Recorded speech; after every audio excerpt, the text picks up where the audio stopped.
அமைதியும் சிரிப்பும் மிகவும் ஆற்றல் வாய்ந்தவை. அமைதி நிறைய சிக்கல்களை குறைக்கும். சிரிப்பு நிறைய சிக்கல்களை தீர்த்து வைக்கும்.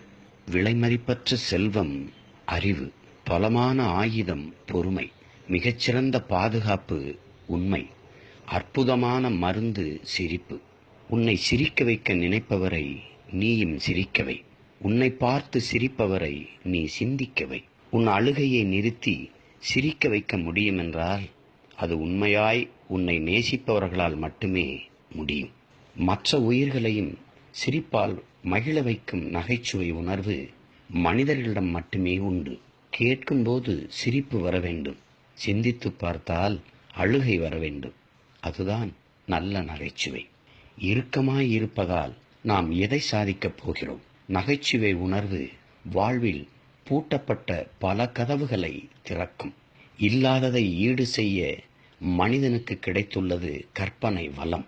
இருப்பதை சகித்து கொள்ள கிடைத்துள்ளது நகைச்சுவை. உலகம் முழுதும் ஆயிரக்கணக்கான மொழிகள் இருப்பினும் சிரிப்பை அடித்து கொள்ள முடியாது. ஏனெனில் சிரிப்பு என்பது மழலை கூட பேசத் தெரிந்த மொழி.